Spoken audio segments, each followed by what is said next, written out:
Unspoken Issues. Ladies and gentlemen, welcome to the Unspoken Issues podcast. My goodness, we have returned, and we are going to be talking about the prelude to one of the biggest events of the 90s in Marvel Comics. There were quite a few, but this one's up there, and this is Legion Quest. So, Dean Compton is over there, Darry waits down there. I've got to ask Dean, you threw this on the list. Any specific reason why? It mostly was because everybody always talks about Age of Apocalypse, which this is the lead-in. This is the event the mini-event, I guess, for lack of a better term, that leads to Age of Apocalypse. But it very rarely gets talked about, and after reading it, I goddamn understand why. It's not that great. You don't really want to talk about this. It would be like if you were obsessed with like a fruit salad at a steak place. And a fruit salad that has mold on it. It's not even a good fruit salad. You're obsessed with this thing. So the steak was great, and you're like, did you see those raspberries? You're like, my steak was great. I don't think you understand the cantaloupe to grape ratio I had in this fruit salad. So I think now I understand why. Also, kudos, because this is a pet peeve of mine. Age of Apocalypse, what a great crossover. It's not a crossover, it's an event. It's not a crossover. Everything doesn't lead into Factor X and Astonishing X-Men and Gambit and the Externals. They're all their own story. You can read one piece of it. You read it all, you get the whole thing. But it's not like, this one leads into this one, leads into this one. They're all their own thing. It's an event. It's not a crossover. So anyhow, that's why I picked it. I was like, nobody ever talks about this, and if you listen to us jabber for the next hour or so, you're going to understand why.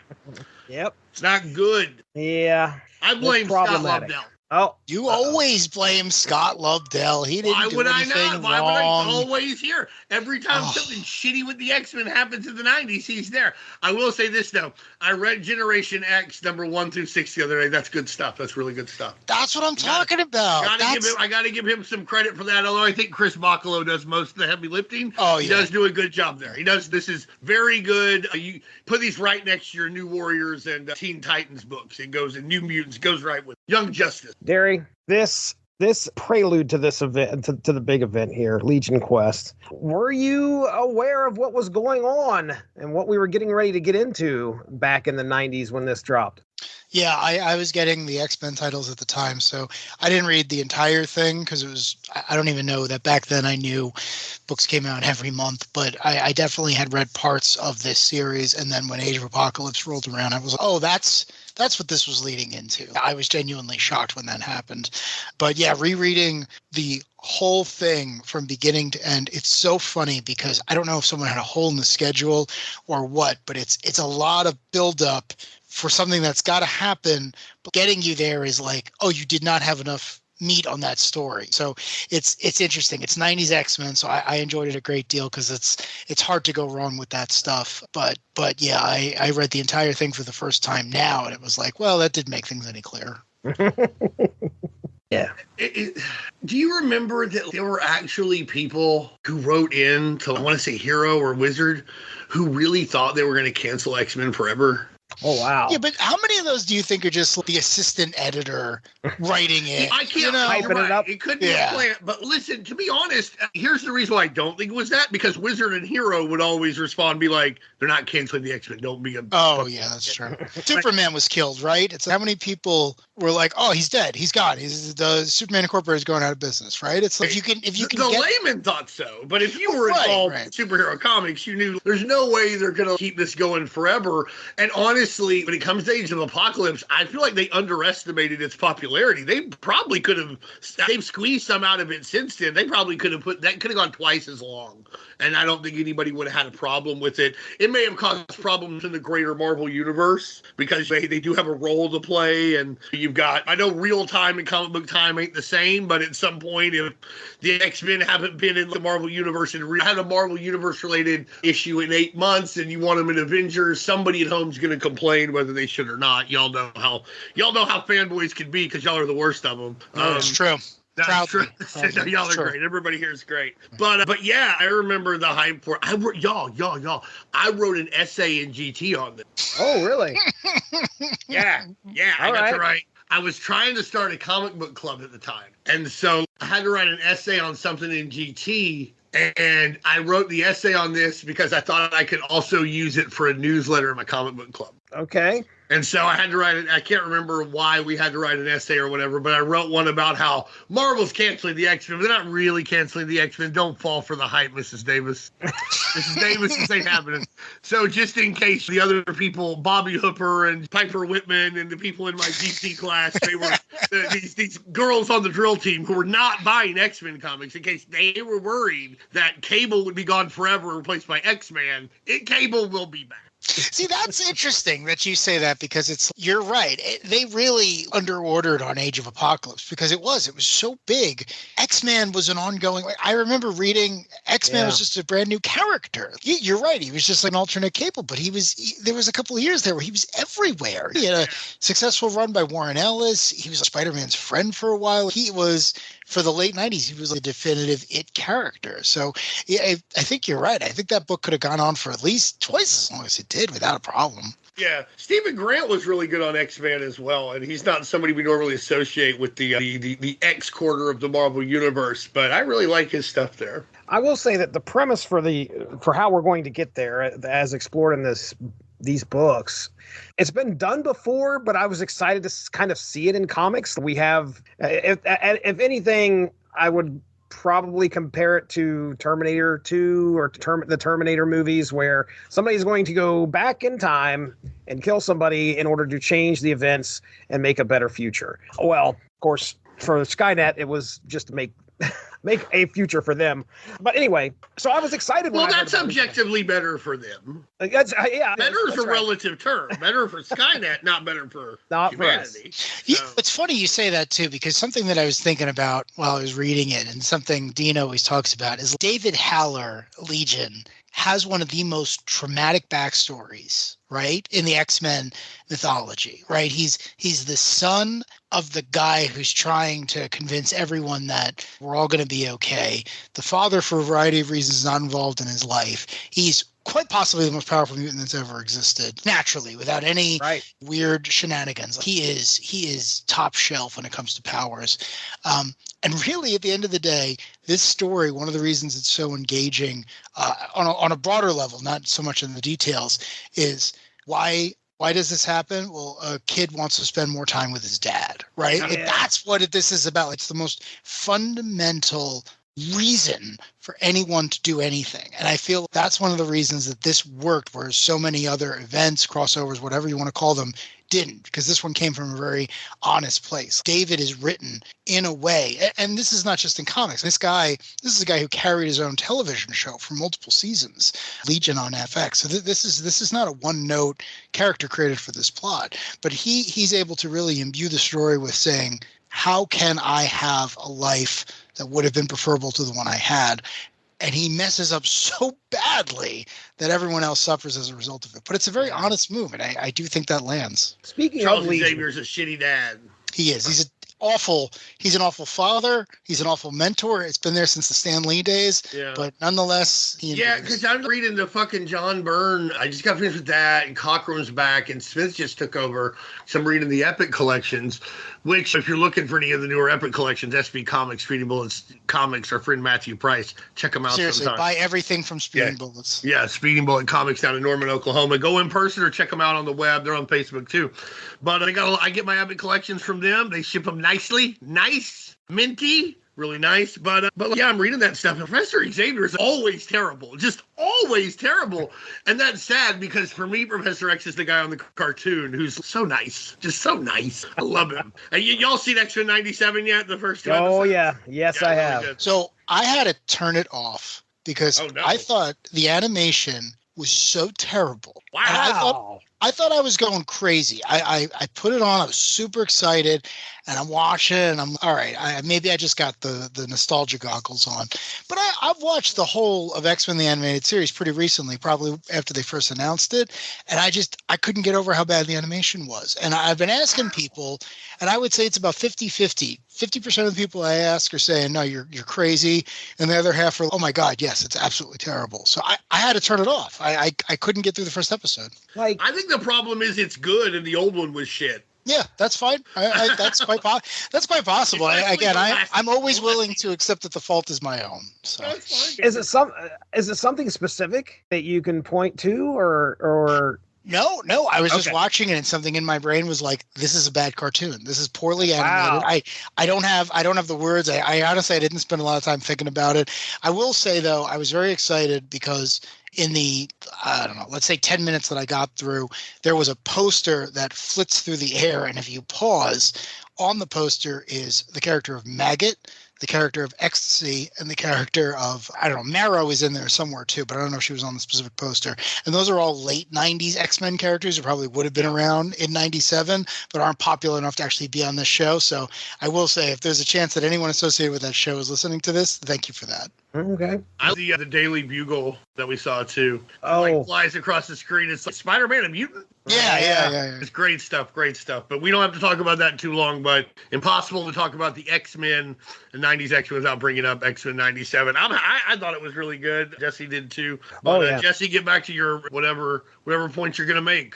Yeah. Well, I know you had one. No, I'm asking questions right now. Okay. A question that I have is, we've talked about Legion quite a bit here. Darry, can you kind of let the listeners know, just give them the quick skinny on Legion as he is now in this book? Sure. So David Haller is the son of Charles Xavier and Gabrielle Haller, who I believe is the Israeli ambassador to America or to the United Nations, one of the two. I'm not 100% sure on the details. They had a kid. Professor X was not informed that he was around.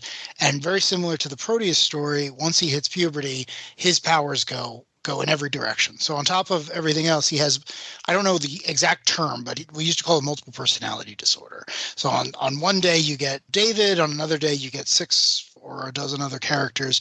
And the unique gimmick and the reason he's called Legion is each one has its own power. And they, again, a lot of this is overlap with the Doom Patrol character of Crazy Jane, but sometimes you're going to encounter a character with god level power, and other times you're going to encounter a scared little kid with less power, but you never know and you can never tell. And the mother is doing her best, and once Charles becomes aware of him, he tries to do his best, but there's a lot of damage to undo. And again, he's the type of character who can effortlessly, spoilers, go through time and accidentally kill his own dad. That's just something that he can do, and that's pretty consistent across all the timelines. The show I mentioned before, they build up to that, but that is certainly part of his repertoire, as it were. So he's a really interesting character, because to Dean's point of Professor X being a terrible dad, it's you set yourself up to be a mentor to the most vulnerable group of people in this fictional universe, but for whatever reason, you couldn't help your own son, and you want to. It's not a lack of that, but it's this constant reminder of not every case is going to end the way you want to, and with Legion, it's always incredibly personal. So he's a character I'm very, very fond of, and I was happy to read this from beginning to end, just to have that done and done. He also got that hair. Oh, does he have that hair? Oh, Bill Sienkiewicz, man. I don't like his art. I don't like his art. I'm sorry. I know. This is Jesse with what's his name? Barry Windsor Smith. BWS. Bill Sienkiewicz. I've never met the man. I'm sure he's very nice. He is a very nice guy. Yeah, I'm sure he is. I'm not a big Peter David guy. People rave about Peter David, and he just makes me shrug my shoulders most of the time. So there's somebody like that for everybody. Yeah.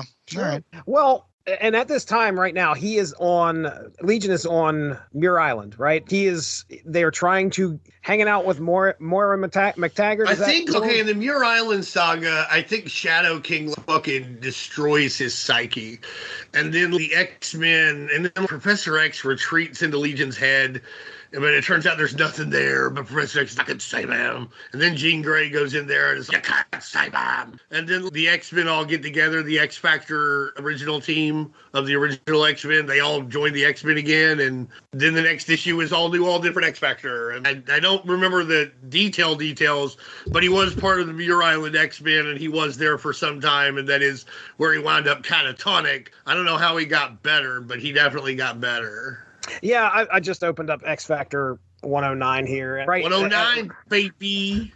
Right at the beginning, it says And the U.S. sanctioned mutant hero team known as X Factor has been on a perilous search for the deadly mutant shapeshifter Mystique. Here at Mount Zion Hospital in Tel Aviv, Israel, that search comes to an abrupt ending as Mystique has found David Haller, who is awakened just fine. So he's in Israel. He starts out in Israel, I guess, here in Legion Quest. So. Right. There we go. Just like you said, that's where he's from, right? My understanding is that he is Israeli. His mom is Israeli. He was raised there.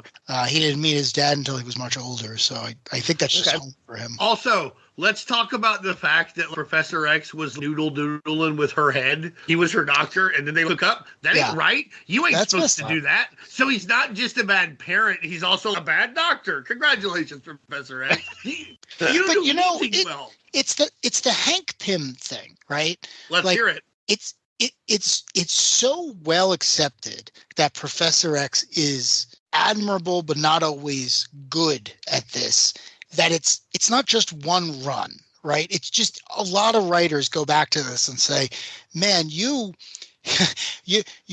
are not a villain, but you are not the world's most noble person. And I kind of like that about him because, again, I don't think he's doing it to be malicious. And I do think people throw it back in his face.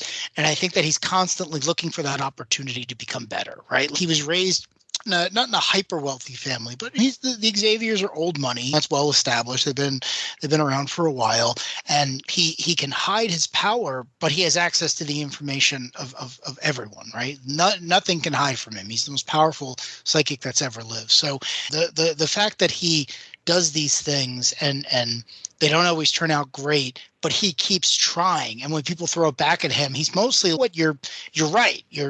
I shouldn't have done that, or I should have done it a different way, and I want to learn from that. Again, I think that makes him a more engaging character, because if he were just a saint, if he were just Saint Charles Francis Xavier II or whatever, it would be less engaging. But a flawed man who wants to be better, I feel like that separates him from Magneto. Might be my favorite character in Marvel aside from Spider-Man, who is constantly like, no, I was in the right no matter what, no matter how many people died. And I feel like that's the dichotomy that's run this engine, right? Like, these characters were introduced in 1964. It's 2024. We're still talking about them. They're still on TV. They're still in movies. So they did something right. Yeah. Well, what I want to do here. Right, though. Without a doubt. Yeah, I read great. I'm not saying that he's ever done anything wrong, but overall his philosophy is just, we look at history and it's correct. Minorities that don't fight back get assimilated or eradicated. And that's it. I read a social media post once that said something along the lines of, unlike other villains, why do people often say, no, Magneto really is the protagonist of his story? And it was something along the lines of, well, in real life, ever since the Reagan administration, it's been difficult to point at him and say, well, you're wrong. Right. I think about that a lot. Yeah. And Modi in India, and Thatcher in Britain, and Abe Shinzei in Japan. You could go on and on. What was he wrong about? Well, he tried to kill a bunch of people for they weren't lining up their nuclear missiles to tickle him, now were they? I think the key is Magneto is a very good antagonist and villain, because you can absolutely, no questions asked, see where he's coming from. But the reason he's the villain of the story 99 times out of 100 is he is okay doing to others what was done to him. So I do think that's important, because, again, it shows Magneto could very easily be the protagonist of an X-Men story, and has on many, many occasions. In fact, I think he might be on the team right now. But the fact that you always come back to that last little part is why it's so good. The movies nail this, where most of the time you're following him for most of the film, and then he's just like, okay, now we have to kill all the humans. And it's like, wait, what? No, don't do that. That's bad. But again, you see where he's coming from because of what he's lived through, of what he's seen, of over and over. How many alternate futures has he been shown where his people are either in camps or being wiped out? You look at him and you're like, all right, on a bad day, I get where he's coming from. So again, I feel like that's why he's such a compelling rogue. And again, Magneto is my favorite X-Men. He always has been. Well, let's talk 109 here real quick of X Factor. I'm going to get that out of the way, and then we'll hop into the first two parts of the main story. So X Factor 109, story was called The Waking, plot by John Francis Moore, script by Todd DeZago, penciled by Jan Duursema, and inks by Al Milgrom. Letters by Starking / Comic Craft. That's right. You'll see them all over in the 90s here. All right. So really, X Factor 109, tensions are escalating. I kind of already talked about this. Mystique has shown up. She's seeking revenge on Legion for the death of her friend Destiny, which there is a confrontation clearly between the two of them.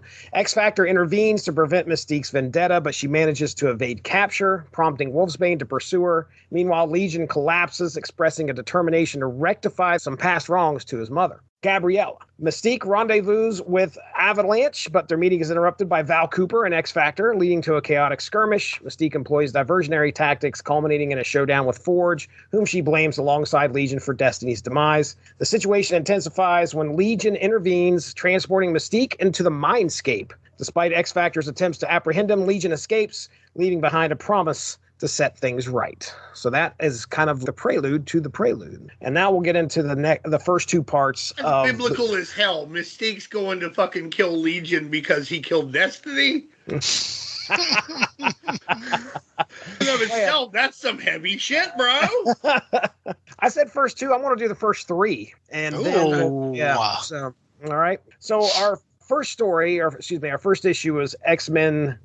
Let me see. I had it here. It's X-Men 320, I believe. Yeah, Uncanny X-Men 320. The tale of the title of this tale is, well, Legion Quest Part 2. But of course, it's also called The Sun Rises in the East. Plot by Scott Lobdell. Mark Waid with the dialogue. Wow. Mark Waid. I was going to say, Wade, we know how you feel about Lobdell, but Wade, you good. Yeah. Well, I got some bones to pick with him. Don't you worry about that. Bones? What bones? What do you do now? With this story, personally. Gotcha. I mean, there's some stuff that I didn't hear, but as a person, he seems like very, very nice with great conviction. He is wonderful. Nice guy. Roger Cruz, pencils, Tim Townsend on inks, and Steve Busolato on colors. Bill Oakley lettering. So in this issue, the X-Men respond to a distress call from Gabrielle in Israel, where Legion has manifested a powerful black dome. Gabrielle reveals Legion's newfound control over his powers. That's right. Legion now he's David Haller. He's not all of the personalities that make him up anymore. He's brought that all together, and it's made him massively powerful. So she also explains that he has intentions to alter the past here. Storm leads the X-Men to go in and confront Legion,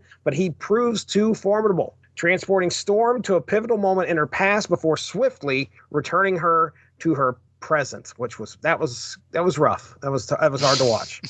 Legion hints at altering history, sparking a confrontation that sees Bishop's intervention and a subsequent time travel event involving Storm, Iceman, Bishop, and Psylocke. This is the kind of thing. Legion thinks he's the good guy. Legion thinks what he's doing is good. He is going to epitomize the dream. But then they constantly have him do shit during this where look how evil he is. There's no reason for the character with the motivation he has to do this to Storm. There's certainly no reason for him to later rape his mom. Spoiler alert, that's going to happen. Or they're going to lead you to believe that could have happened or whatever, you know what I mean? So it's just weird. He needs to just be standing there and be like, why are you guys fighting me? What's wrong with you? I'm right. This is the moment we're going to get everything we wanted. Not ha ha ha, you'll never save your parents, Storm. It's weird.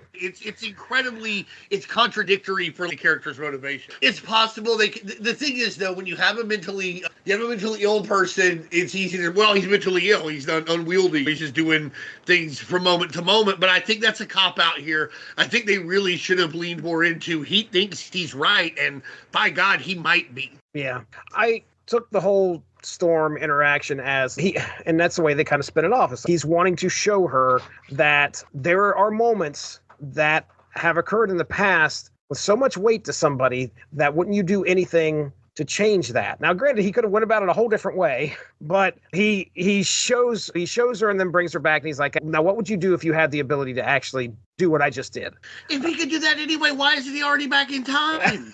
Why is he fucking with anybody on here? The only thing I can think of is that I blame you, Scott Lobdell.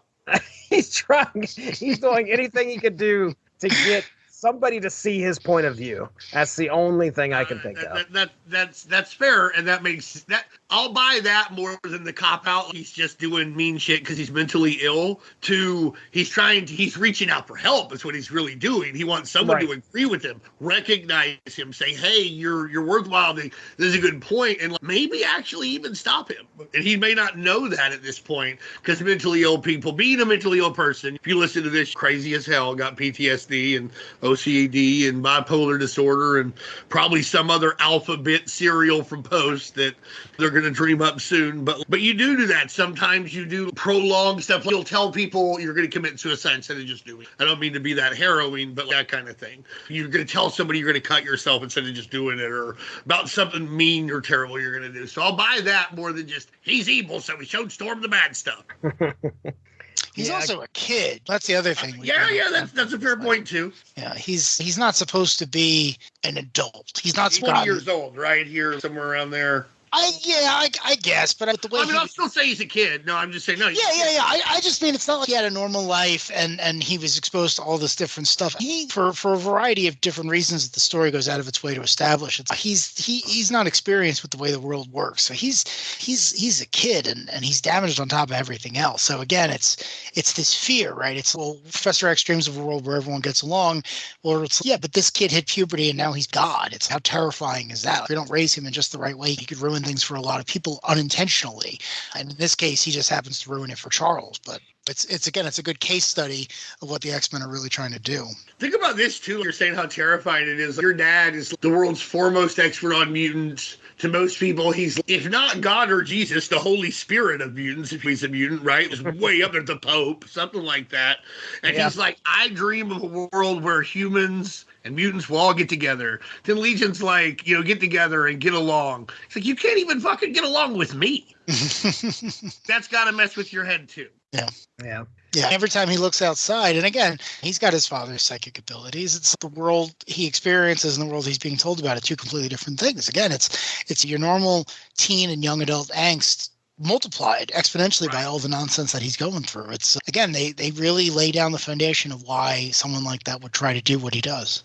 There's also this sense of he's growing up, and now that he has full control over his faculty, he has made a decision to do what he can in order to change his relationship with his father. And it just so happens, instead of going and talking to the guy, he's not what I want to do.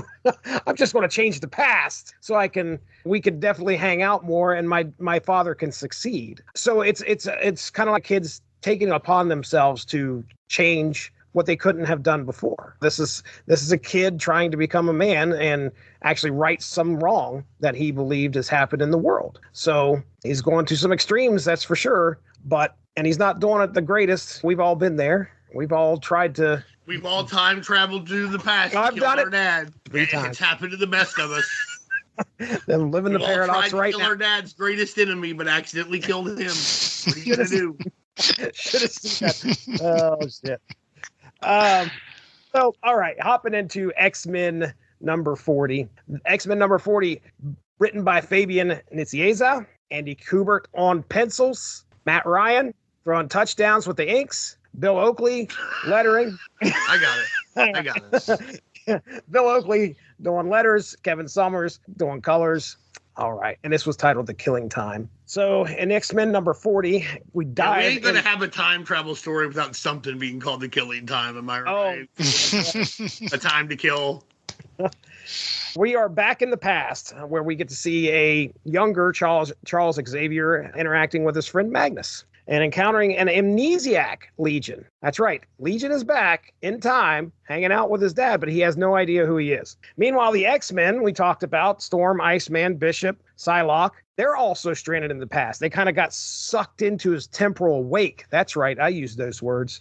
And you use those words all the time. You talk about time travel more than anyone else I've man. Yeah.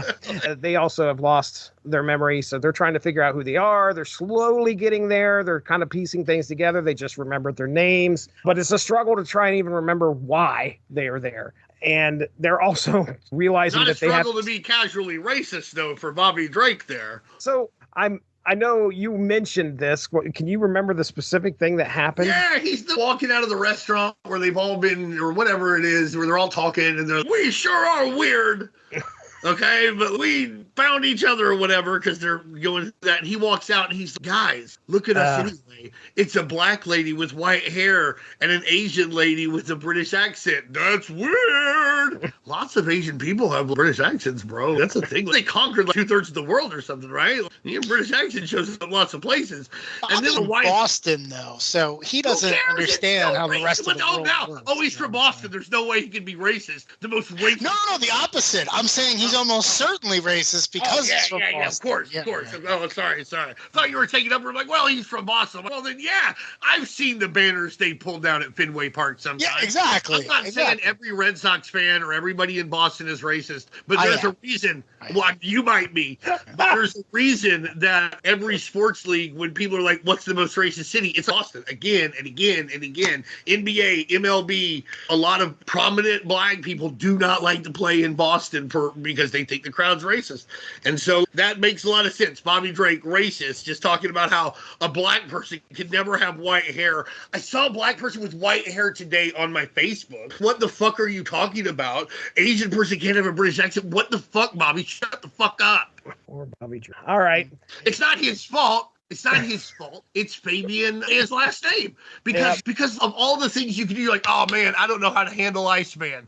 Oh, I'll make him casually racist. He could have said a bunch of other shit. He could have said it. He could have been, look at the clothes we're wearing. Psylocke is dressed like she's going out with fucking Kelly Bundy. You don't wear that in 1963. The other things fucking point out, but that he goes for their race, that's fucking weird, man. That's racist. You don't have to do that. Unless he's making a comment about Bostonians not all Bostonians, but Boston culture, in which case, well done, I guess. But it didn't really come across that way to me. I forgot about my bone to pick with Mark Waid in the first issue. I'll come back to that one. Oh goodness. Yeah, okay. All right. So yes. It's even more inside baseball. Wait, y'all just look out. Now in the present, Rogue and Archangel locate Jean Grey, who had been at the center of that storm. Archangel. Yeah. She had passed out, I think, after the battle, when Legion ended up teleporting. So she wakes up and she shares what happened. Teleporting. That's right. Time. Not just teleporting. Time. I don't want anyone to get this wrong. He didn't just go across the street. He didn't Nightcrawler this shit. But no. Doctor Who did. He bamped his ass backwards in time. Right.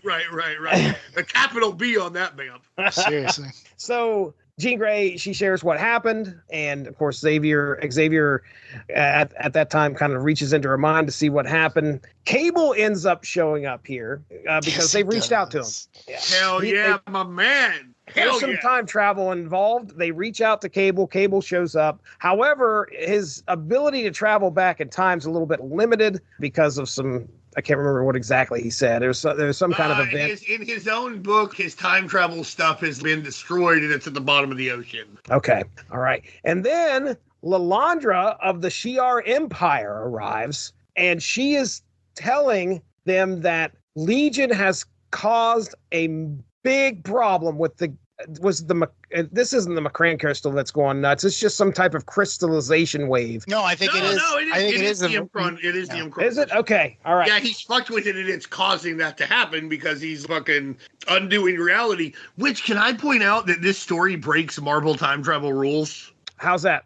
Because they will say, with every other time somebody pretty much travels or whatever, time travels, they're like, oh, well, if you change stuff, like in Marvel 2-in-1 number 50, Thing goes back in time and gives himself the serum so he's not the Thing. But then when he comes back, he's like, oh, I'm still the Thing. It's like, oh, you can't do that, Ben. It doesn't work. You just made a new timeline. Except this time, when this guy goes back in time, he makes it happen. Except this time. Every other time, we just create a new timeline. Except this one. There other franchises have rules based on the nature of the travel. Because I know what you're saying. You're right. In most cases, Marvel and DC would just say, "Well, no, it's the second you went back, you created an alternate reality." And right. Which is actually how we understand when time travel will work when we get the energy to do it. But life based on string theory and quantum mechanics. Yeah, of course. But the other way too is you can do if you have a sufficiently powerful way of doing this. You can do it non-deterministically. And that's kind of how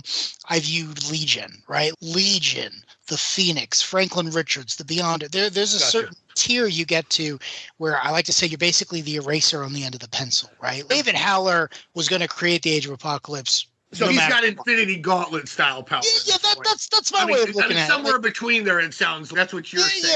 Yeah. All right, I can buy that because when you get cosmic enough, you can fuck with shit. And if he's approaching that level, then I can buy that to an extent. Yeah. It's still kind of wonky though. Can we all agree?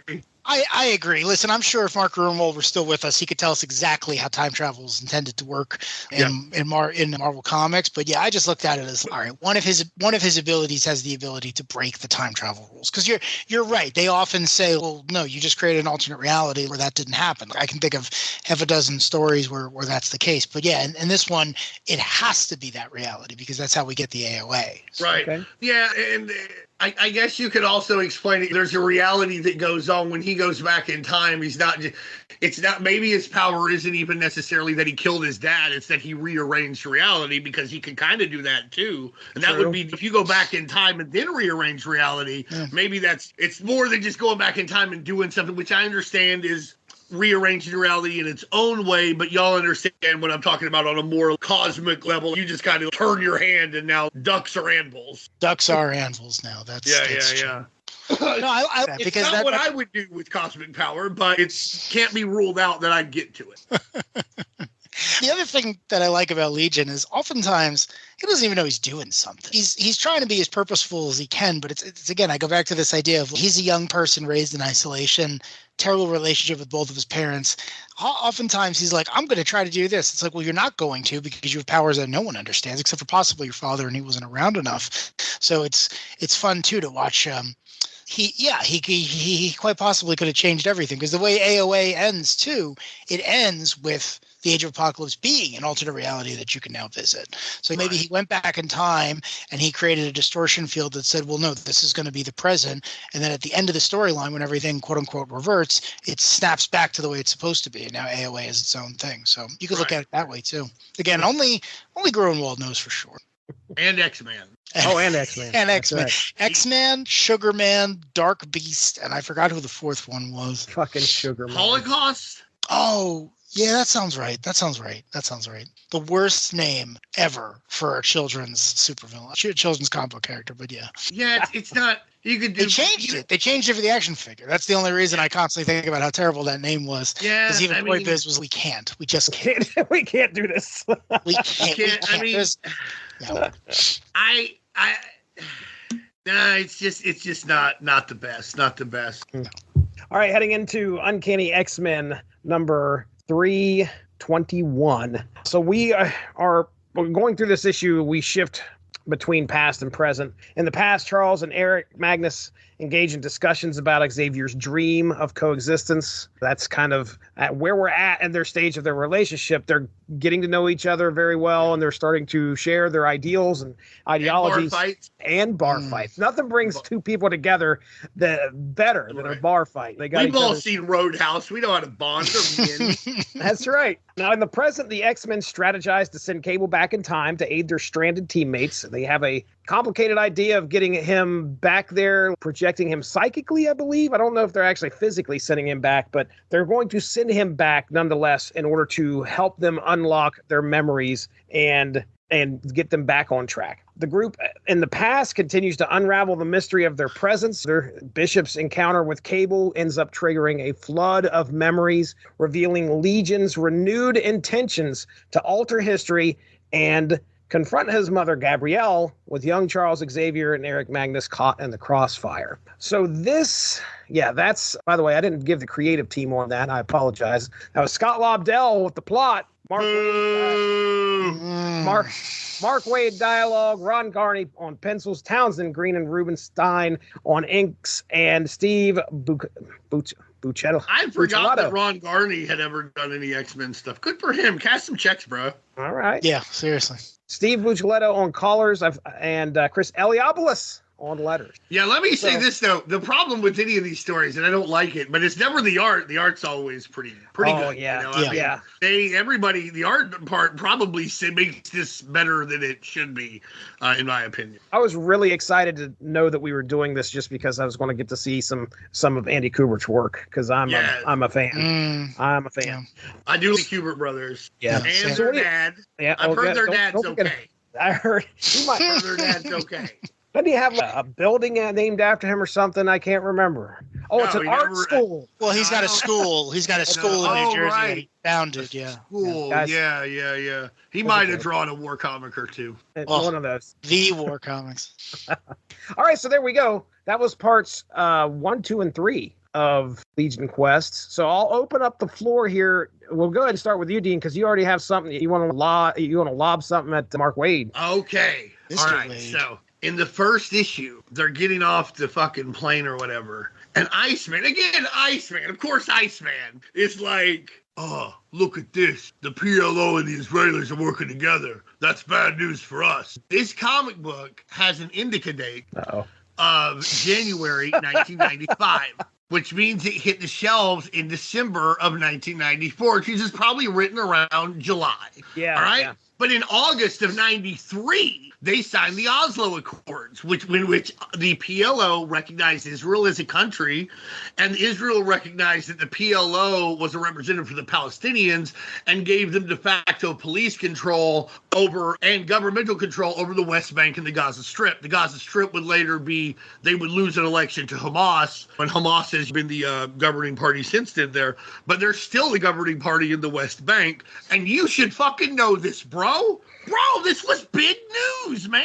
How are you going to Don't use a conflict to prop up, oh, this is real bad news. This motherfucker has built a 2001 Space Odyssey monolith in the desert, and he's spinning it on his finger. He's in the Harlem fucking Globetrotters. But you've got to bring up this horrendous history of atrocities. You've got to piggyback off that because you can't think of a better way to make me realize that this is a big deal. Come on, man. And you don't even get it right. Of course they'd be working together.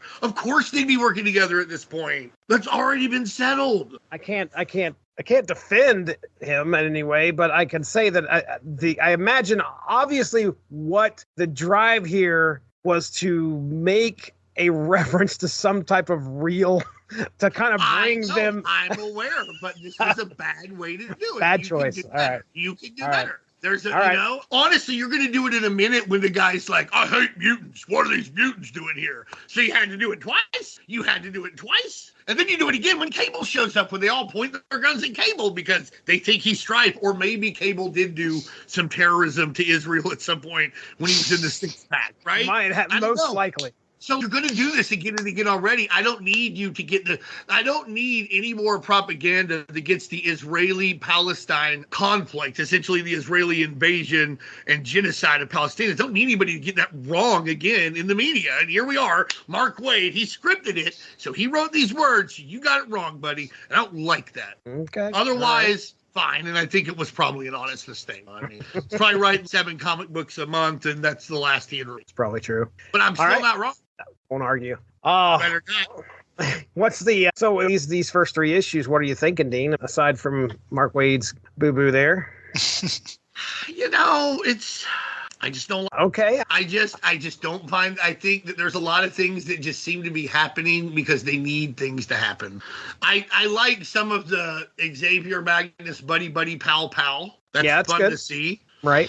I like when Legion shuts Jean Grey down when she's like, oh, but you're not actually well. He's like, oh, no, I'm good. Shut up. That's pretty cool. I like that he takes up for his agency. I like where Bishop is telling Bobby Drake, Iceman, racist Iceman. And we should have seen it coming, right? Iceman, look at him. But again, he's like, he's like, hey, what is that guy saying? And Bishop's like, hey, we live here. Let's learn some of the language. He's saying it's lunchtime. And then Iceman gets mad at him for telling him that he ought to learn the language while they're trying to do work and stuff. You don't have to learn the whole language. I'm not saying people have to assimilate, but you probably ought to learn the word for lunch and not be like, what's that guy talking about? You're in Israel. You learn some Hebrew. What do you mean? Don't act like he's an idiot because you don't understand him. What the hell? Anyhow, I just feel a lot of things just happen because they have things happen. I think that the art looks great. I think that there are some fun moments. I think it's funny to see Cyclops be helpless. I think it's funny to see Rogue and Domino square off. Domino shows up looking like Blossom. That's pretty cool. Got that X beret. Where did they get this shit? An X beret. How do you get that? I don't know. I want one. A purple X beret. She's like Judy Funny or something, like what the hell? Wow. Oh my goodness. That's right. He had a sister, right? Oh, he did, yeah. Judy Funny. She was into art, so she would dress. If she was an X Force, she would absolutely dress like Domino did here. Yeah. That's pretty much it. I don't have do what? You've got one more thing to talk about, and that's Emo Archangel. That's right. Thank you. Archangel, whiniest superhero of all time. I get it. Honestly, when I reread it today, I'm gonna back off a little bit on it. It's still funny. It is funny to call him Emo Archangel. But wow, everybody's like, the Uncron crystal is splitting, and there's 97,000 watchers here because we're going for overkill. One would work, but here's 97,000 of them. And Gladiators knocked out my Jeff and all this. And Archangel's like, I'm dying. The world's ending. And where is my girlfriend? Where's my girlfriend? He's put it on Christie Front Drive and Sunny Day Real Estate and just like hating his life and just headphones on. No one understands me. Where's my girlfriend? But I also get it. The world's ending and the person he loves isn't there. So I was a little hard on him. But when I did reread it today, his comes across a little better than I gave him credit for. It's still funny. Okay, yeah. You mentioned the Watchers, and I think we've said it before on here. If you are trying to get across that there is an event about to happen, Watcher showing up, a Watcher, just the Watcher showing up is going to be a big deal. Yeah, and it might be overkill with the 5. Yeah, it felt try hard. It felt try hard. It is a huge event, though, so it's a fine line. I might have thought that was the coolest shit ever if I had read this when I was 14, to be honest. I was certainly excited about it as it's happening, but I couldn't read it. I couldn't get my hands on it. Because, like I said, all the comic book stores were gone, like I've talked about in prior episodes. So I might have liked it a lot more if I'd read it then. But here it just feels it's try hard. It's, I made up a character. He's got armor, but he's 10 times more powerful than Iron Man. Oh, this is 20 times as bad. There's 20 Watchers. You only need one. One's bad. No, but at the same time, it's not a bad visual. So, well, and then the other thing is they may be running for safety, too. The way that I envision this fucking crystallization happening across the galaxy, it's just making its way inward to the point of origin, which is going to be Earth. So everybody's like, fuck, where the hell do we got to go to get out of the way of this thing? Right. Crisis on Infinite Earths, anti-matter bubbles that are expanding. That makes sense. I can see that, too, for sure. But I do think that, I do want to say this good. I think that it can be a little confusing now, but using the Uncron crystal is a stroke of genius because it makes it easy to undo it, and it gives them an instant MacGuffin thing in the Age of Apocalypse because that's how they get everything back to how it's supposed to be. So really bright to use that piece of X-Men lore that, for the most part, up to this time, nobody had really messed with the Shi'ar for the most part, other than the X-Men. They were in the Avengers for a little bit, but Bob Harris was editing X-Men while he was writing it, so you can still keep that tangential connection to an extent. So I think that's a really smart use of the existing cosmic mythology that's associated with the X-Men. I think a mistake we make too often, that we see too often with these type of things, is you'll have something that's not historically associated with the characters that are driving the action, and I feel that can sometimes, feel ersatz. The Uncron and the Shi'ar being involved, that felt very natural in this corner of the Marvel Universe. So I will say something positive after I took a big dump on everything.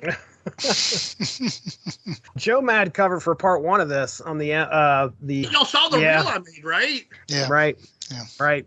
I'm making those reels too. Those reels are badass. I don't care. Good stuff. It is good stuff. I love seeing the interaction on them too. Man, I mean, I can't say much more good things about the art here because I was really, for a story that really, as far as action goes, let's see, what do we get? Mainly, there's 2 or 3 big things that happen in this story. One is the battle between the X-Men and Legion and Israel.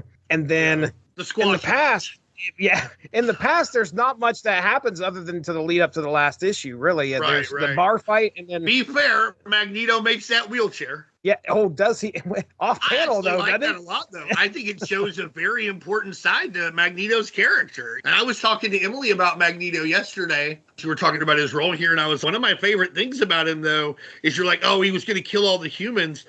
One of my favorite stories is an X-Men classic backup where Chris Claremont writes it, where he's in a fire in a hotel in France, and while he's asleep, it's reminding him of the fire that killed his wife, and he wakes up and he hears people screaming, and he saves them, but they're not mutant. And they're like, oh, thank you, what can we do? He's like, in the morning, when the papers ask you what happened, you tell them the awful terrorist mutant Magneto saved you. Because he has more of a heart than you would think. But I think that was showing it right there, that this is a guy that ultimately he wants to protect himself, but there is a lot of himself he'd also like to give, you know. As far as power level goes, Legion, as we have said, is off the charts here. This guy finally has got full control of all of his mental capacity, and he is able to do what he wants to do. But it's neat how they kind of hamper him by throwing the whole amnesia angle, which is almost kind of cliche. They can't remember what they're there to do, which almost kind of annoyed me a little bit. But we got through it quick enough, in my opinion, to where Legion finally remembers, oh, okay, yeah, this is what I'm supposed to do. And the rest of the X-Men are like, oh, yeah, I'm back here because we need to fight Legion. But yeah, Legion again, I think this is probably the first time. Age of Apocalypse, I think, is the first time I actually ever heard of Legion. I don't know if I was reading anything with Legion in it before this. You guys were talking about the Muir Island saga. I never read that. Didn't read. He was in New Mutants, right? I wasn't reading New Mutants. And then he was in the X-Men that were on Muir Island. I think right when Jim Lee was going over to Adjectives X-Men and Willis Portacio was going to take over Uncanny. Mm-hmm. You know? So Age of Apocalypse mentioned... You have no excuses. Cyberforce wouldn't be out for a year, bro. Okay? Age of Apocalypse happened, and then I realized that there was a prelude that led up to this, which sounded really... I wanted to read it so bad, and I didn't like the fact that I came in late, knowing what in the world was actually happening. The fact that Legion is going back in time to kill Magneto that would have had me on the hook. I would have been like, yes, I got to see this. I got to see how this turns out. And we're into part 3 of this series. There's no way in hell he's going to be able to succeed, right? Now, were they promoting? I'm sure they had to have been promoting Age of Apocalypse prior to this event happening. Yeah, I remember one of the big things was they showed us Sunfire. Who the fuck do you think this is? The Sunfire in Age of Apocalypse. She's all looks like the sun decided to start charging by the hour to be a dominatrix or something. It's a great look. I'm not even knocking it, but that was that. They would have these. There were these 2 to 4 page inserts. You would turn the page, and it would be the dream is over, and it would look burned on the edges and stuff. And then it would be the Age of Apocalypse is now, and then it would tell you the books that were going to come out. They changed them all. Excalibur changed to Excalibur. Excalibur, yeah. Yeah. Generation X to Generation Next, Astonishing X-Men, and what was the other X-Men title? Amazing X-Men. I want to say. Yeah, it was Amazing X-Men. Yeah, Astonishing X-Men, Weapon X, Factor X, Excalibur. Was it Astonishing? Gambit. What? Was it Astonishing? I think it was. I think you might be right. Yeah, all right, never mind. They had a Gambit in the Externals. Yep. And X-Man. Those are the... Yeah. They did a couple other things, X-Universe and... But that was X-Men Unlimited. Yeah, and they did one book, I forget, but it was like, this is what people were doing. And they were like, I was like, I got to get that because I got to find out what the Punisher was doing. Yeah, that was a good one. That was what were all the rest of the Marvels up to while Apocalypse was taking over the world. And it's real dark, but it's real good. It's a nice what if.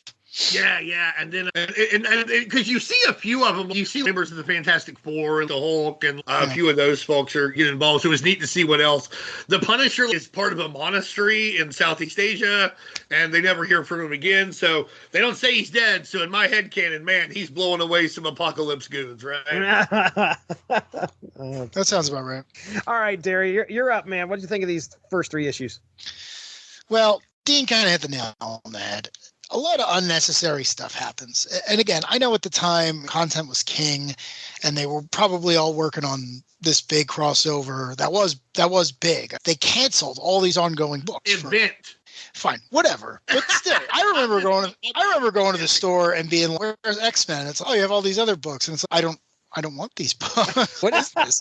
So, but I did get them, and I did end up enjoying them. But this book, it treads a lot of water. When I was reading it, I kept thinking, why did the X-Men go back in time? They don't seem to have any effect. They're there for a while. They're there for like a couple of weeks living in 1960s Israel. It's like, why are you doing, like, what is the narrative reason for this? Like, the whole thing just felt like it was treading water.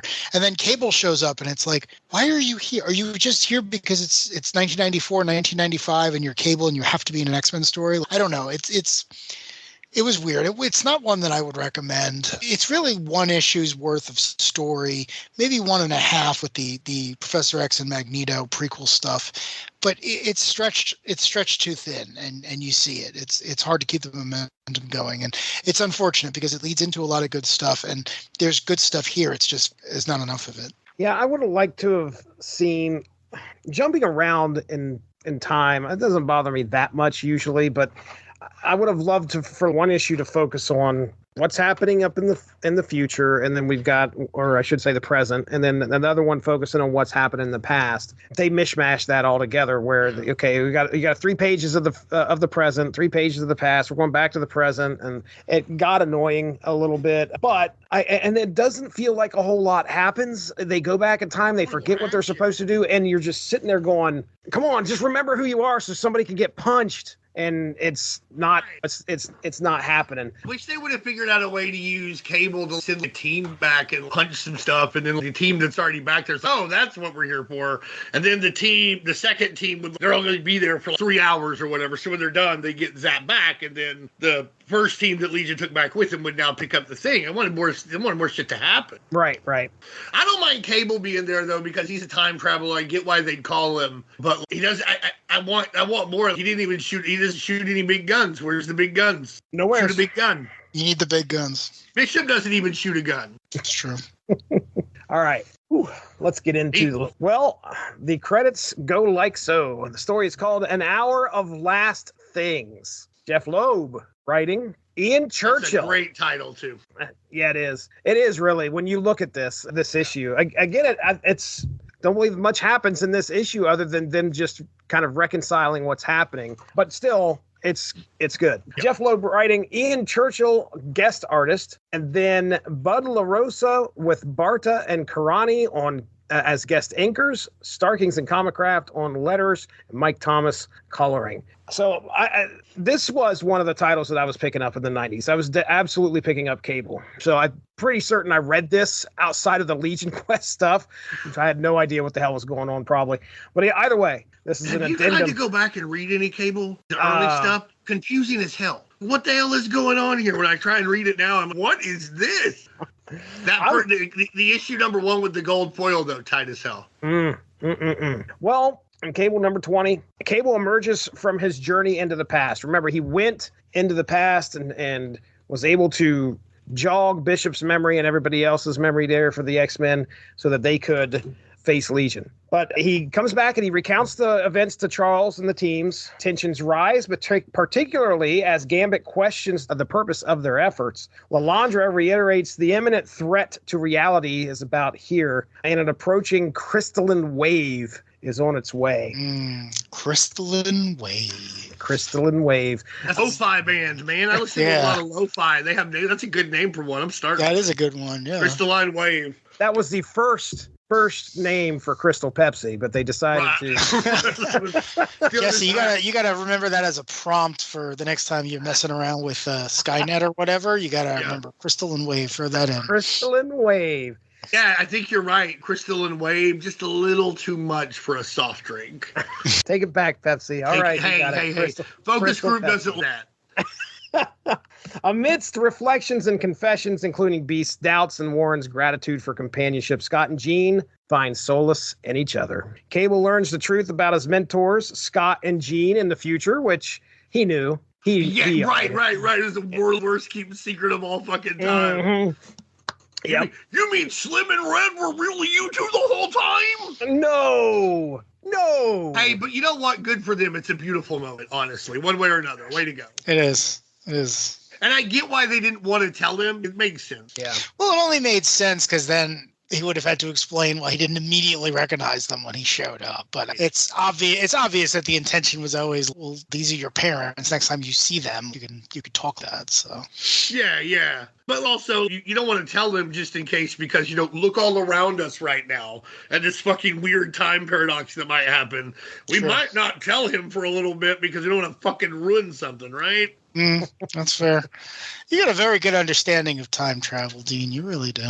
I do my best. I studied under the masters. I love to hear that. Doc Brown. Oh, it's beautiful. The Doctor. The Doctor. Zarko, the Tomorrow Man. Oh, there you go. That is not the first time that character has been referenced here. Right. No, right. But he is the only person who time travels in a coffin bathtub. So good for him. You'd love to see it. Do you have a preferred Doctor, by the way? I don't think we've ever discussed Third Doctor. Ooh, okay. All right. Reaching back. Easily. What? I was going to say easily David Tennant for me. Okay. So, yeah. All right, Darry? Who's your Doctor? The eighth. The eighth Okay. is the only one that I acknowledge. All right, then. All I'm saying, though, is John Pertwee, he ninjas people. He puts people in. He puts someone. Jesse, you will appreciate this. He puts someone in the Kata Hajime. There's an episode where he puts the Taz mission on someone. No shit. No shit, for real, man. He's always ninja kicking people, and he's the more rude Reed Richards. He's like, I always these people leave me alone. And the Brigadier's around, and he drives fancy cars and has a super chopper. It's great. It's like if James Bond was the Doctor, but dressed like the Phantom Stranger. Oh, wow. Yes, actually, that's exactly what it's. That's great. Oh, man. Cable and Domino, there's obviously this tension that's been between them, and they finally share a kiss. So I think they had been on and off since whenever, but then she got replaced by Vanessa, and Cable didn't even notice. So I think that hurt Domino's feelings. They had to work all that out. And I understand that would probably hurt my feelings if Emily did not notice that I've been replaced by a doppelganger, and then I came back, even if it wasn't her fault. That doppelganger looked like Morena Baccarin. I understand. I get it. Yeah, what are you gonna do? That happens. Happens to the best of us. Right. We've all fallen for our significant doppelganger. Doppelgangers. That's why they're doppelganger. Right? If they didn't look them and act like them, you wouldn't fall for it. That's right. I feel I would. I feel I'd be very dumb. I would. No, I definitely would fall into that trap. It would be rough for me. So while as everybody is getting the opportunity to say goodbye and kind of right some wrongs, but finally get all their feelings out there, Charles Xavier towards the end of this book looks at his X-Men and bids farewell to them. And farewell to his dream, because here comes the wave. Animated series professor. He's all nicey all of a sudden. The crystalline wave hits at the end of this, and that's pretty much the end of Cable. So right there. And the world. Well, yeah, I guess we got to count them too. This is interesting because as I was reading this, I couldn't figure out which one I was supposed to read first. I think reading this one before the final issue, at that point, you're going to assume that they've failed in the past. They have not been able to stop. They haven't been able to stop Legion doing what he was doing. However, they don't know what these specific events are. They have no idea what actually happened. And also, by the time this issue of Cable dropped, everybody knew that they were going to fail anyway. Right. Everybody knew what was going to happen. The solicitations were out. So if you read this first, I feel like you should read it first because of the way it fits into the story. I love apocalypse movies, and I love apocalypse movies where everybody's like, yeah, we're probably all going to die. We might not make and figure out what we mean to each other. I'm not sure why I'm so attracted to them, but there's just something very noble and inspiring about it to me. So this was just a great issue for me. I really liked seeing this. I really liked seeing all these people come together, admit they loved each other, and even Archangel, he turned off the Get Up Kids for a second. And is that a band? Is that a song? Yeah. What is that? That's a band. I'm naming emo bands.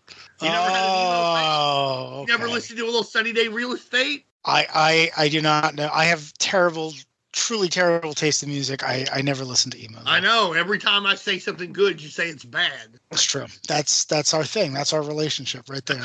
I have you some music on the reels, though, you'd appreciate, though. A little KMFDM, a little hard stuff. There's been some hard stuff on there. There you go. There's nothing but love here. Nothing but love. Absolutely. I was checking here to see, and you guys correct me if I'm wrong. Okay.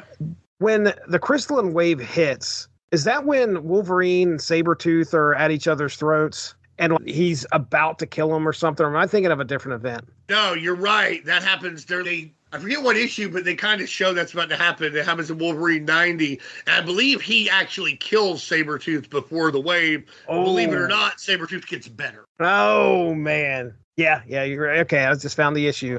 Oh, my goodness. Look at that. Adam Kubert on the pencils on that cover. Oh, it's beautiful. Anyway, okay. Do you think those guys fought over being called AK-47? I do not, but... Okay. If my initials were AK, I would demand to be called AK-47. Fucking AK-47. Oh, shit. Why? They're going to change things now. That's for sure. You put that fucking out there, and next thing you're going to see... So, actually, commission this for me, please. And I don't want your signature. I want you to put AK-47. All right, let's get into X-Men number 41. Man, this cover. Andy Kubert,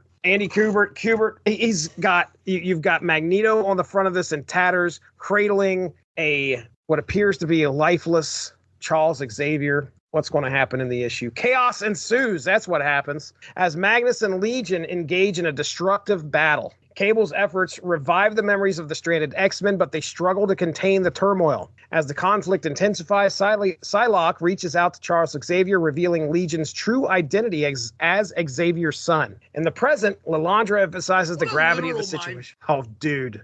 You just reach into your mind with a mind bolt. You're like, that's your kid, by the way, and he's trying to kill your friend.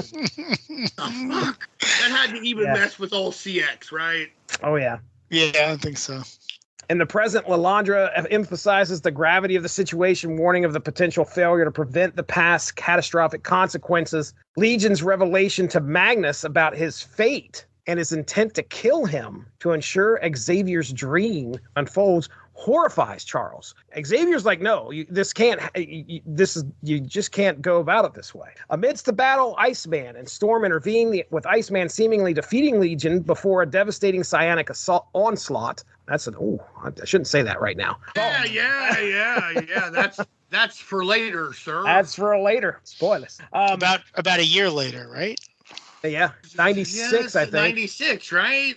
Pretty sure. Yeah, this is coming out in early 95, late 94. So, yeah, that sounds about right. In a sacrificial act, Charles intercepts a fatal blow intended for Magnus, leading to Xavier's death. And then the disappearance of Storm, Legion, Psylocke, and Iceman. Yes, Legion leaps at Magnus, and Charles jumps in between them, and a psychic knife goes right into his forehead. Meanwhile...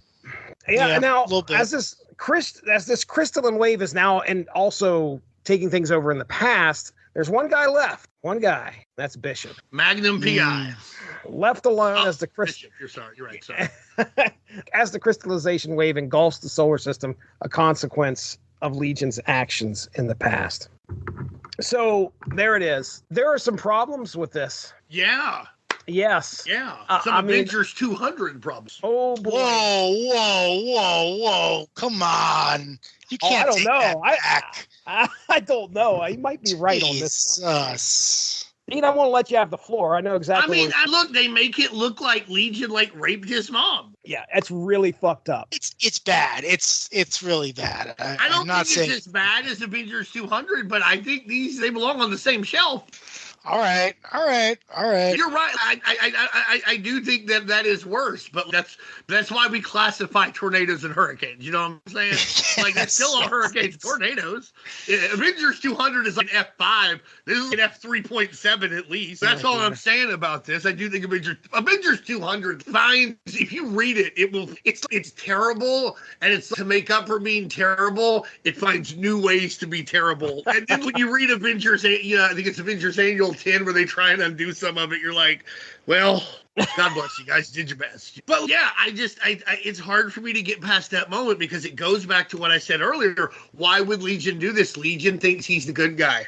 Yeah. Legion, you can't justify this even with mental illness. It doesn't make any sense. It's also another example of writers, in particular male writers, thinking that, especially then, I think that things have changed a lot now, but thinking that rape is just another evil thing you do. It's just like murder or kidnapping or terrorism or what have you. And it's not. It's like the worst thing you can do, pretty much. So the only reason you would do this is to show me how evil Legion is, but you kind of already showed me how twisted he is. Why is he doing this if he thinks he's the good guy? Why do you need to show me this, how evil he is? It just feels sordid and unnecessary. A lot of the visuals of the fight were cool. Iceman going off was cool. This is around the time where he discovered he's an Omega level mutant. Somebody should have freaking just hit him, right, when they had him frozen. But look at this. The guy with the knife from Madison Square Garden, concert, he could have turned it around and used the handle like cling. He would have beaten Legion there, right there. He'd be like, guys, what are we waiting for, dude? And he would have just fell into a million ice pieces, right? Yeah, that's that we would have been what normally we would not be glad that you had that knife, but this time we are glad you had that knife, sir. Instead, Legion busts out and freaking zaps everybody, and then Psy knifes his dad and dies, and then the Age of Apocalypse happens. So great cover, good art, solid fight scene, unnecessary bullshit ass weirdo Oedipal complex. It just doesn't make any sense. There wasn't any sense. Okay, make some type of justification as to why that happened. There ain't one, son. You can't. There was no build up to it. It wasn't like, oh man, is he actually going to do this? At some point, is he going to? It's not like he got hit in the head and thought he was Charles Xavier. Right. There's no even that would be creepy and weird, and I'd be like, why? But at least I wouldn't be like, what the fuck, why? So I'm a little, it'd be an F2, right? We would go, you still be like, what the fuck? But I think most people got out of the way of that one. Right. They stepped right into it. That's exactly. I don't understand. What I do not understand is you could go about that 1,500 different ways to bring Xavier back to realize that Gabrielle's under some type of threat. But no, they do that. And it's not, it was just, I didn't understand it either. I just talked shit to his mom and been like, you suck. I'm doing this. I'm going to make all this happen. You and dad can't do shit. Look at me. It's probably what he should have done, not pretending to be his dad raped her. Right. I just don't. I don't understand. And yeah, just like you said, who wrote this one? This Jesse. I did not write this one. Who wrote this one? Fabian. Yeah. Fabian wrote this. There's some stuff around the edges with his writing that always it feels very icky now, and this is definitely one of those things. And then earlier we had Bobby Drake, casual racist. So it's true. But we get to this conclusion, we get there at least, which I don't know if I would have seen this coming. I remember reading this for the first time thinking, oh, okay, Age of Apocalypse has started because they kill Magneto, right, and this is how we get to it. And they throw that out the window and decide, okay, no, we're going to switch things up, which I would have loved to have been at the time picking this up and reading this and watching it. I still think the ending to this whole affair is pretty freaking cool. The fact that he actually accidentally kills his own dad, which and when it comes to, it's more interesting than if he had killed Magneto for sure. Right. Well, and also when you use your time travel goggles and look at the story, he's causing a paradox in some fashion by messing with his own killing his own father, and therefore he can't be back there. There's a big paradox now, and that makes sense as to why, okay, we have a big ass crystalline wave coming because this is a bad thing that's occurred. So, all right, Darry, I'm going to give you the floor. So the wave confused me at first because there are so many events in the Marvel Universe that, if left to their own devices, would result in the end of the Marvel Universe. So I was surprised to see that this one was the one that was setting everyone off. And again, it goes back to the nature of exactly what it is Legion can do. And it gives the guys in the present something to do, because it's, we have to fix this before it ends. And then the two stories kind of wrap up in the way that it's, well, he kills his dad by accident and he resets the timeline. But at the same time, the crystal destroys the current continuity, so there was nothing to go back to anyway. And I don't know. I felt like it was two things coming at the same result from different angles, but I don't know. They didn't necessarily complement each other in a lot of ways. I don't know what that added. And it was rough too. I had mentioned this to you guys before we started recording, but That time machine they make in the desert, that is the creepiest looking thing I have ever seen. They're in the BDSM tower, one character restrained and the next in this X pose. It's very weird looking. It makes me incredibly uncomfortable. And again, I don't know. Well, then it's an X-Men comic, ain't it? Yeah, there you go. There's always been, like I said, I've been reading these older ones. There's always some very odd sexual undertones in X-Men. There isn't all of superhero comics, if we're honest with ourselves. But in X-Men, there's certainly a little wink, wink, nudge, nudge, say no more, say no more. And I think there's a little of that here. Yeah, that's fair. Well, that's fair. But yeah, no, not too much. I said before, it was kind of hard to be engaged in this one. But I will say that I just have so much nostalgia for the time period that it was nice to read, and it was nice to see all the characters and what I think of as the way they should be. Not that I'm against any other later iteration, but I was reading this and it was my old friends, and it's very similar to the way I know a lot of people are enjoying the current X-Men 97 show. So it just took me back. I'm such a sucker for that period of time and that franchise in particular that it wasn't bad, even when it's not necessarily what I want it to be, even if it's just treading water a little bit. It's still something that I greatly enjoy. And these issues are in my collection. They're not going anywhere, and I'll definitely reread them one day. Just taking a look through. I won't. You You got a lot of little hills that you will absolutely die on, though. I just kind of shrug my shoulders. Honestly, I do not die on every hill. I used to die on every hill. All right. I used to, but I don't do that so much anymore. But when it comes to a book that has the undertones of it's a parable for racism and sexism and transphobia and Islamophobia, homophobia, etc., sexism, maybe some of this shit shouldn't be happening. It's kind of weird. So I'll die on more hills for X-Men stuff than I normally would, but all in all, I will read the Cable issue again, though. Okay. I love that Cable issue. I thought that was great. And I will flip through every one of these again because, again, the art is incredible. It is. And as far as the Cable issue goes, Ian Churchill on art, man, I'm a fan there, too. Just slightly underrated, if you ask. Looking Churchill? at... Yeah. I'm a fan. I'm too, but I feel when we talk about artists in this time, he's just a little overlooked. Not a ton, but just a little. Well, if you're talking about art at this period, I'm sure a lot of people fall into that category. Just for sure. We're talking about. Go ahead.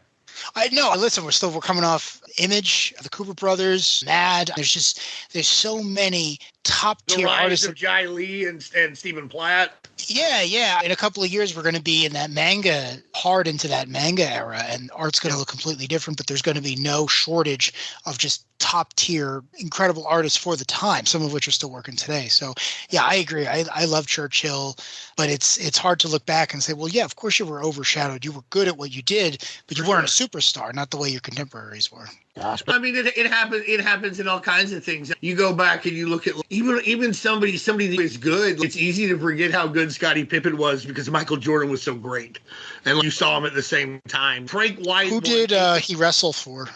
I know you know who these people are. I'm kidding. You're not getting me. He was almost certainly in Space Jam, so that's how I know. Oh, that's how I know. Michael Jordan and Scottie Pippen are. Who did he wrestle for? Save that shit for somebody else. That is. They were members of Cyberforce. Yeah, exactly. Actually, honestly, they were in Codename Strikers. They weren't in Cyberforce. Oh yeah, no. Pippin's got that Strike Force vibe too. Black Anvil and Bloodbow. Him and Black Anvil and Bloodbow. No, they made a good team. Yeah. Watch out for Tempest. Flipping through my Cyberforce book. I got the first one. I did not realize that Heatwave is the leader of the team and not Stryker. Apparently, Stryker is the bad boy. Yeah, Stryker's the Cable, but Heatwave's the Cyclops, right? I always assumed Heatwave was in charge. Yeah. I never read any of the ongoing. In the miniseries, it feels more like Stryker's in charge. But when you read the ongoing, Heatwave is in charge. He's the Cyclops of Cyberforce. He's the Cyclops with the Leonardo. Listen, you know that dumbass? I'm the dumbass here. Well, listen, I don't think Heatwave had his own McFarlane Toys figure or statue or whatever. Stryker and Ripclaw, man, they were the ones we cared about. And Cyblade, I love a good Cyblade tchotchke. I think he got a Mattel. I think he got one of those little Mattel ones. Oh yeah, I think you're right. I think part of that series. I think you're absolutely right. I think I had an Impact of that. Yeah. Impact's the best. Impact's a great look. It's what if we gave Colossus a perm and then just double down on it. Eddie was metal, and he's all right with I mean, really metal. Big metal. Just so much metal. Denser. If Colossus was the lead singer of Cinderella metal, you're talking about that metal. Oh man! In this book, we have an ad. In the last issue, we have an ad for the upcoming Age of Apocalypse #1s. I'm just going to throw them out there. You guys feel free if you want to jump in and say anything about them. We've already talked about what they were, most of them anyway. But X-Men Alpha #1, $3.95. Chromium cover. Yeah, chromium cover. Wrap around, baby. Wrap around. Yeah. I saw that. By the time I realized that had come out, my LCS had already pulled it and put it on the wall, and I wanted it so badly. I think I've got 3 copies of it now, but I wanted it so badly. Yeah, it's one of those things that was $3.95 at the time. I don't know if you'd pay $3.95 for it now. No, absolutely not. There's nothing there. There really isn't. Those covers didn't even age well. Not really. Did they make gold ones of these as well? I know they did the Onslaught ones. Oh, that's a good question. I can't remember if they did or not. But I know they did the Onslaught ones later. I'll check it out later. Yeah, that feels like a peak. Like Onslaught was the same year as the Marvel bankruptcy. That gold, that feels like we're staring down the face of Chapter 11. What do you got left? Type. Right. I believe there's also an Age of Apocalypse ash can that you can pick up. That I have. Yeah, no, that is a good one. Yeah. I think they were really into ash cans for 5 minutes. I think we could thank Hero Illustrated for that because they started putting them in there, and then all of a sudden Marvel was put out these 75-cent ones. And I know there was that one. There was a 2090. Well, 2099 one came with Hero Illustrated. There was a Punisher one, a Fantastic Four one as well for sure. Probably a couple others that There's a War Machine one. That's right. I got my hands on it, and I thought it was the rarest comic in the world. Oh my goodness! Right. Listen, I cannot wait. You don't know what it is? Yeah, Ashcan. I don't know what that is. Yeah, Ashcan. I can't wait to see what entertainment this month wants for this next month. It is going to be.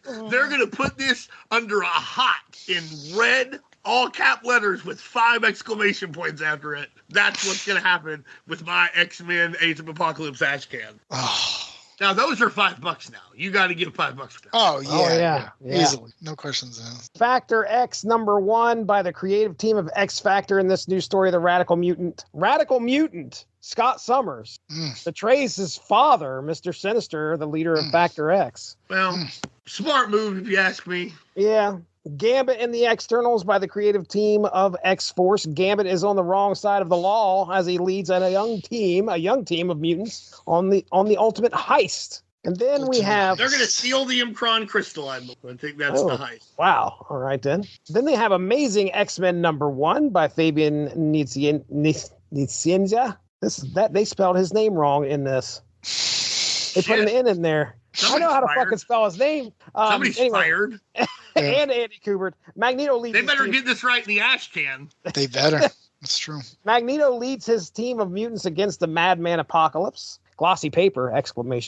Good for him. Astonishing X-Men #1 by the creative team of the Uncanny X-Men. Magneto rallies the team for one last attack against Apocalypse. Glossy paper. Right. Astonishing X-Men. Yeah. No, you were right. They reused that one later. Yeah. Generation. I don't know if they come back to Amazing a whole lot or not. Do they? The current run used every adjective they could get their hands on. So if you told me there was or has been announced an Amazing X-Men book, I would agree with. But Astonishing, there was one not too long after this, and then of course there was the Joss Whedon run, and I'm sure there's been at least 1 or 2 since then. So for sure. Generation Next #1 by Scott Lobdell and art by Chris Bacalo. Wasn't that a Pepsi campaign? Am I making this up? That was, right? Like I got a familiar. vague Pepsi's memory the choice of of a new generation. I do remember stuff of Generation Next. Yeah. There's also a wrestling faction called Generation Next in Ring of Honor later. It was something that people were throwing around. Did they fight D-Generation X? No, because they were in different times and different promotions. But I would watch that. I would also watch that. You would watch it with me. No. Listen, whenever I've watched it, I've had a good time. It's just it's different fandoms. I'm not against anything in particular. It's just for sure. If you're trying, we're always off track, but trying to keep up with wrestling now, it's super fucking hard. We're way off track. The next step is us closing this fucker out. I don't think we have anything left to say. It could be worse. We could be sitting here really crapping on the whole thing and talking about how it's nonsense. We're all being very practical, right? They were all working on Age of Apocalypse. They knew it was going to be a big deal. It had figures, it had posters. It was a major thing. It still gets talked about today. It was loved. It had redesigns. I remember learning Meg was going to be Legends Wave 2 years ago, year and a half. These are evergreen designs. Yeah, it's aged really well in a lot of ways from that time period. Legion Quest is the story you have to tell to get to there. It's not good on its own, and that's unfortunate. I don't think anyone committed any particularly egregious sins. I'm not up on the politics of the Middle East in the early 90s the way Dean is, but again, it feels like we're working on the big thing, but we have another month to get this before it gets up and running.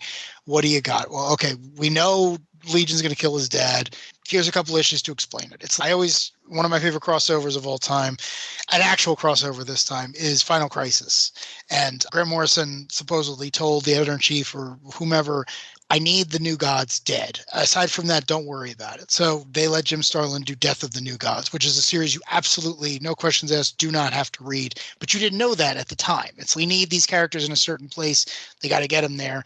But later on, it's you don't have to read that to enjoy the main book. It's the same thing here. You can read Age of Apocalypse, which is good, without reading Legion Quest. But that doesn't make Legion Quest the worst comic ever made, or probably the worst comic to come out in 1994. No, it's not the worst comic ever made. It's not the worst comic from 94.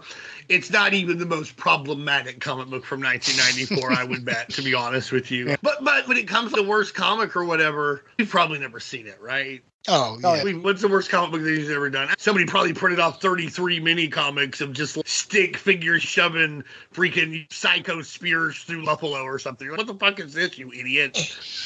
Yeah.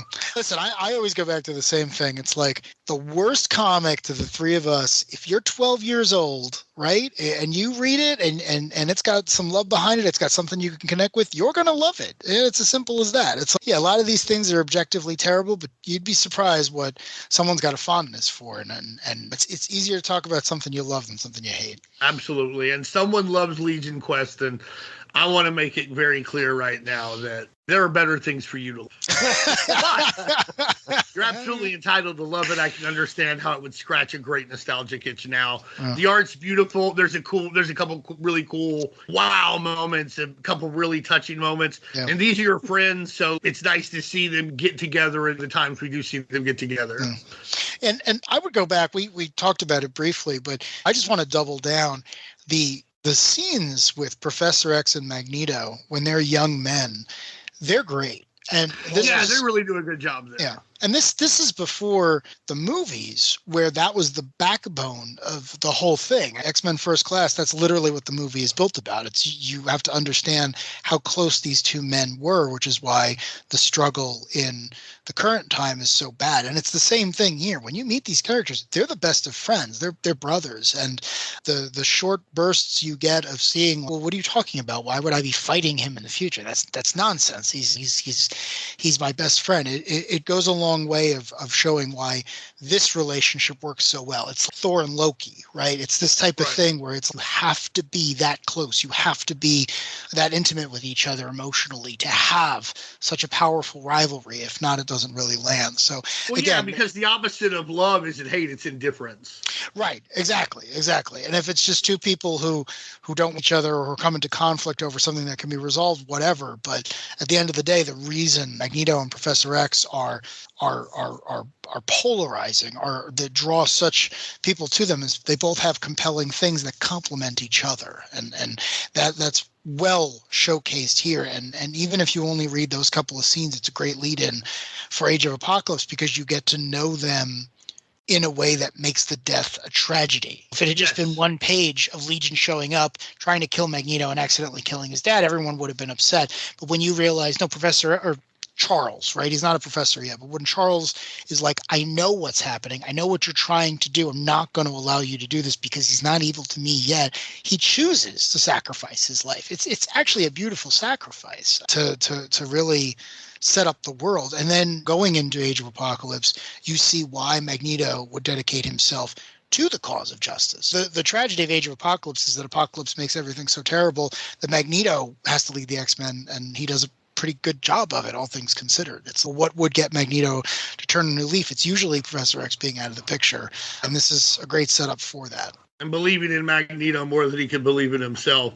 So I have a question, and after you really did a good job summarizing this in a beautiful way, and I feel bad because this question is terrible in some ways, but if you could replace Legion with the funniest X-villain you can think of, who is it? Jesse, what do you think? Fuck, fine. I have an answer. So. Funniest X-Men villain. I'm trying to think of. Yeah. All this stuff is happening, but whoever this is, it's hilarious because it's so and so. Gosh. Now we'll get to that. You take this threat seriously. You put the wrong guy in here. Yeah, I don't know, man. I'm trying to think of who would be humorous, or let's say humorous. Who would I think would be a fucking on? Well, humorous is what we're looking for. So right. You're on the right track. I don't know what X-Men villain I could probably pick because most of the ones that I've ever read are always it's a threatening deal. It's always some kind of and the only person that comes to mind is Arcade, and he's not. I don't even know if you could make a. That is pretty funny. That would be great, actually. That would be amazing. That Cade in that suit. It's the only person. Magneto for the dreams. But it's with a giant pinball arm or something. Right. The most impractical death trap in the world. Charles Xavier throws himself in the way of a hot dog machine that's shooting razor hot dogs at someone. What do you got, Darry? I would say Sauron, the dinosaur man, because I love the fact that the X-Men, there was a period of time where the X-Men routinely fought a pterodactyl man that nonetheless had advanced psychic powers and was a biochemist. And I just love the fact that he could show up, be this big, ridiculous nonsense character, and then look you in the eye and go, you are not facing down a giant pterodactyl man. Please calm down and allow me to drain your life essence or whatever nonsense he did. So what he does, Yeah, I would love to swap him out just to see how they could make that work. When done right, he's terrifying. But the visual in and of itself, if he just crackled through the lightning to the past, or he's in the bed and he doesn't, I don't remember who I am. He's just throwing his wings up. I have no idea. All right, for me, it's the Blob. And obviously, he goes to kill Magneto and he throws him down, right? And then he runs away, earthquake, vertical splash style. Like he's going to run and sit on him, right? And Professor X just rolls him out of the way in the last second, but can't get out of the way. So he just swatches Professor X. Jake the Snake Roberts' snake. Oh, man. And it would just be hilarious. Can you imagine seeing the Blob walking around Israel? Then Magneto has to make that wheelchair, and it's huge. Like, oh, good thing you're here to make this giant wheelchair. I couldn't. I don't know why. That issue wasn't problematic enough. We're going to make fat jokes now. That's how that's a fat joke. The Blob's big. He's very agile. Earthquake's big and agile. All right. Fine. Do you think the Blob can fit in a regular wheelchair? Oh, okay. I got you. Thanks. I didn't say anything about that. Oversized wheelchairs for fat man, poor guy. But all I could think of was just the Earthquake movie. What I'm talking about, where he just runs. Dude, I just watched that Dark Side of the Ring, and I forgot all about that. Him squashing Damien, and then I was, what a fucking great heel move, dude. Yeah, dude. Wow. But that's my funniest one. I just wanted to ask y'all that question. That's good stuff. All right. I think we've reached the end. Oh, did you guys want to talk about the what ifs or no? No, I didn't read the what ifs for this. If you did, if you read them, talk about them. Very, very, very quickly. So there's what if Legion had killed Professor X, and then there is what if neither of them happened. And one was a modern one by Rick Remender, and I don't recommend it at all. But the one that came out from back in the day, I think had some scripting duty from Warren Ellis, and it's great because without Magneto, the X-Men are really ineffectual.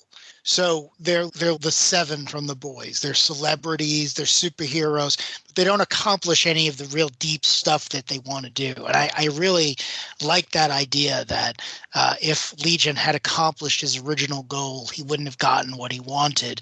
He would have just created a less interesting version of the way things were, because without Magneto to present, this is what I was talking about before, that real complement to what they're trying to accomplish, everyone would have been like, yeah, all right, well, that sounds good and all, but what are we really afraid of? Right. This guy in this purple cape routinely taking over nations and threatening to flip the poles around. So Mesmero just doing his best to terrify somebody. They're like, get out of here, you Piccolo-looking motherfucker. So I thought that was good. And again, what ifs from the time I'm a huge fan of. So done in ones, you can read them, pick them up, put them down. But if you do read Legion Quest, I would recommend throwing that one on the end. That was a good time. Okay. All right. Well, let's go ahead. We'll get into plugs. Dean Compton, what is going on over there at the Unspoken Decade? Yeah, we're just celebrating our 10-year anniversary of the UnspokenDecade.com. Got a new writer coming aboard. His name is Mr. E. Evan Bevins. Oh, look out. Talked to him today, so he'll be doing something in the future over there. 20,000 likes or 20,000 followers and 12,000 likes on the Facebook page. And I've been posting a lot of reels lately, so enjoy those. Music and comic books that I'm painstakingly putting together for you. That's me. I'm doing that. I love that. You can search for us there. I'm doing it. It's handmade. Handmade. Same as a biscuit. Okay. All right. Except more delicious. All right, then. Okay. Well, hey, ladies and gentlemen, if you're listening to this podcast, most likely you are listening to the Source Material Comics feed on the W2Mnet.com network. And let's say it again. Yes. And hey, you can check out all sorts of other great Unspoken Issues podcasts right here on this here feed, where us guys got together. We talked all sorts of comics here in the past. I think, what was the last one that we actually did? I don't know if it's aired yet, but we got together and Wonder did. Woman? Yeah, it was Wonder Woman, the contest. Okay. Yeah, the Artemis saga, Wonder Woman Volume 2, number 90 through 100. Little DC for you. Yeah, that'll be Detective Comics, Jesse. Got it. Yeah, so check that out. It was a lot of good discussion there. I think we really burnt the midnight oil on that one. I think that was almost close to 3 hours, if I remember right. That was a long podcast. That was 10 issues. It was a lot to cover. Had a lot to cover. Hawkman was on a page of it. Oh yeah, I think we went for an hour on Hawkman. You could go an hour on Hawkman alone, just explaining his post-crisis. Right. You would scare people off from ever wanting to read. If you ever met someone and you were like, I don't want you to read superhero comics, explain Hawkman to them. Just do your absolute best to explain Hawkman to them. They'll never pick up an issue of anything. No, I tell them I just ignore everything except that he's cool. He comes in, he's got a cool helmet, he got cool wings, and he hits people with a mace. You don't know what's his origin and stuff. Sometimes he's reincarnated, sometimes from another planet, sometimes both. Don't worry too much about that. Just focus on the coolness. To go back to what you said earlier, Joe Kubert. I really like Hawkman. Sure. Just read all the Hawkman by Joe Kubert. You're not going to care about his origin once you see him that stuff. Yep. From the 40s through the 90s. A lot of Hawkman. A lot of great stuff. You can also check out, we have a show called Source Material where we are talking just comics of any era. And recently, Mark Radlich and myself got together and we talked the Mask comics. And this is not your Stanley Ipkiss from the films, I'll tell you that much. It is a violent, bloody affair in The Mask, and The Mask returns, and The Mask strikes back. We had a lot of fun discussing No Mask Lobo? Not in that one. We had a trilogy. It was the Mask Omnibus he got from Ollie's, and unfortunately did not have the Mask Lobo in there. And apparently there was Ollie's has got some stuff. Apparently there was a Mask Joker, I want to say it was, or Mask Batman. I can't remember. But yeah, either way, Joker gets a hold of the Mask. Right. Joker gets a hold of the Mask. And I was, I really want to read that, and we did not read it. So anyway, don't look forward to seeing that on the feed anytime soon. It may be some point in the future. All right, we're getting out of here. That over there is Dean Compton. There's Darry. I'm Jesse Starcher. Have a good one. Bye-bye. Thanks for joining us. Unspoken Issues is part of the UnspokenDecade.com, the home for 90s comics, blogs, and podcasts. Unspoken Issues also has a Facebook group you can join if you are interested. Just search the Unspoken Issues podcast and request to join. All of this would not be possible without w2mnet.com, so make sure to seek them out for more podcasts. If you enjoyed what you heard today, please feel free to share, and we look forward to entertaining you again soon.